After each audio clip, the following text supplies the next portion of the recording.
Though it may be filled with rigorously examined ideas and wonderfully observed character moments, make no mistake, it's known as the scariest movie of all time for a reason. Ladies and gentlemen, welcome back to Kabiga's Reviews, and these are my thoughts on The Exorcist.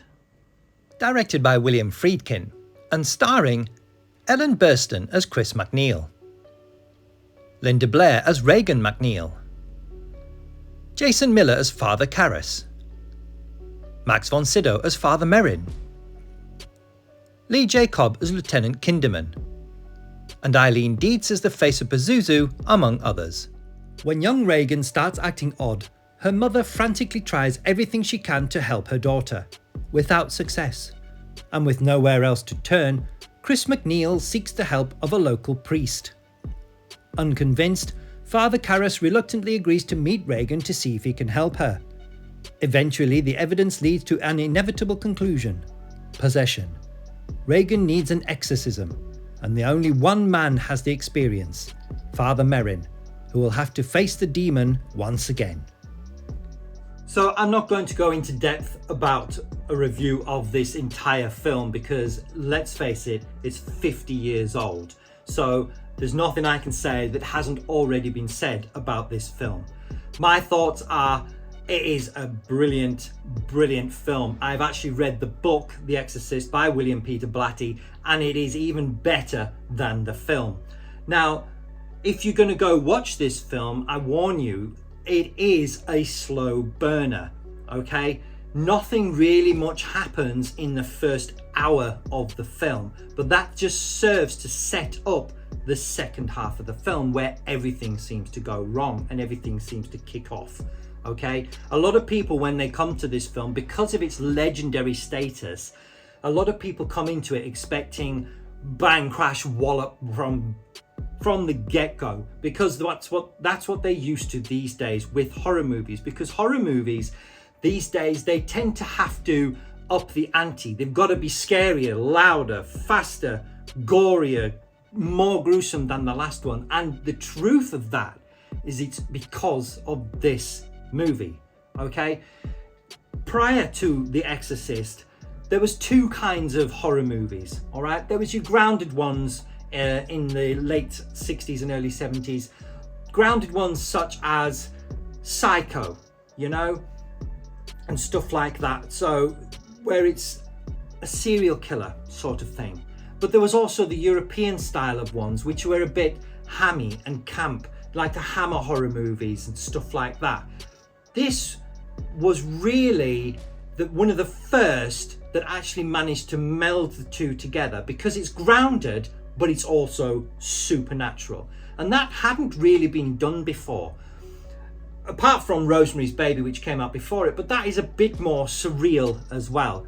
This was the daddy, and the problem with it is its legend, okay? This film is legendary for a reason. People were running out of the cinemas, they were vomiting, throwing up, fainting, and a lot of it was to do with, yes, it's the content, but as I understand it, a lot of the times people fainted and were throwing up was not necessarily because of the scenes you might expect.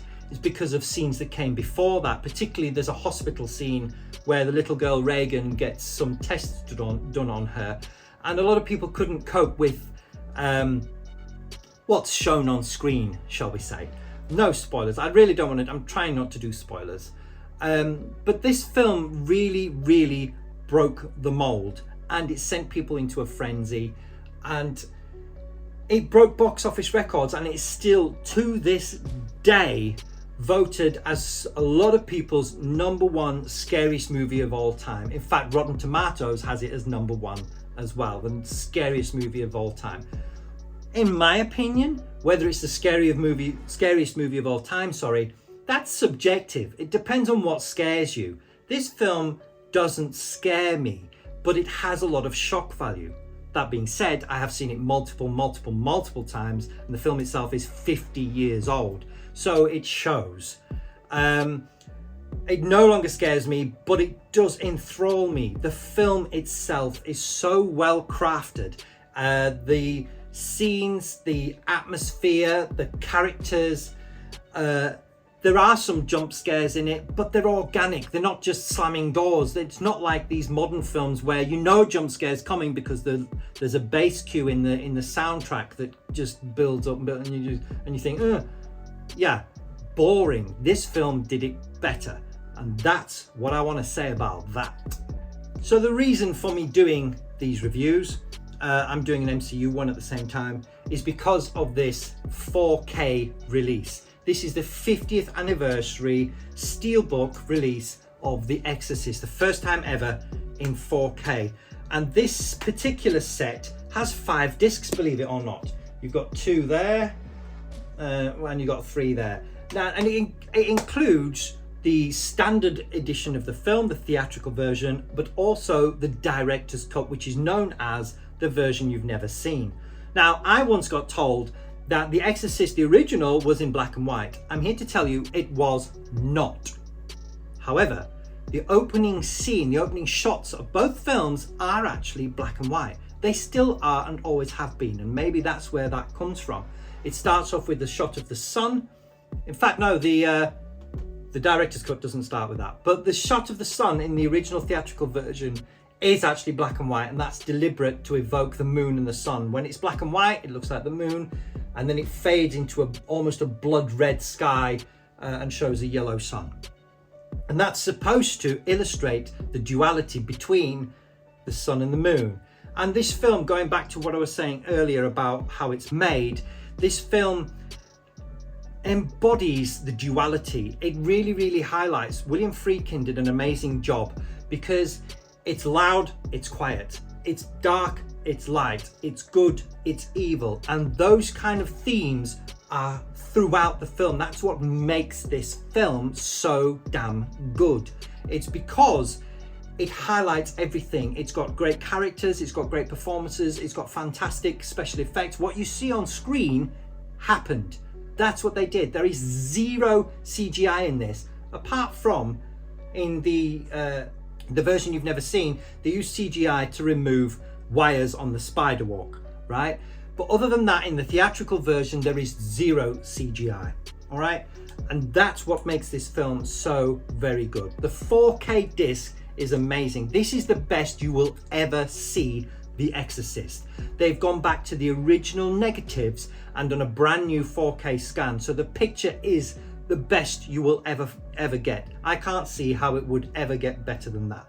They've done a brilliant Dolby Atmos surround sound on this, and I've heard things in this film watching it now that I've never ever heard before, and I've seen this film hundreds of times. Little sound effects that you never knew before because the soundtrack or the sound system you were watching it on just couldn't pick them up. This new Dolby Atmos track does the job. So if you like The Exorcist, if you're a horror fan, particularly as we're getting into Halloween season now, definitely pick up this disc because it is the best version of this film you will ever see, and it's the best presentation of this film that you will ever see. So happy 50th to The Exorcist. I'm going to score this 10 out of 10. I really do rate this film, and I would like to know what you think in the comments down below. Have you seen it? Do you agree? Do you think it's the scariest movie of all time? If not, what in your opinion is the scariest movie of all time? I'd be interested to see that. So don't forget to drop a like, comment and share this film, and don't forget to subscribe because it really does help to support the channel. Thanks for watching, happy Halloween, and I'll see you on the next one. Thanks for watching. If you liked what you saw, drop us a like and subscribe to see all future content.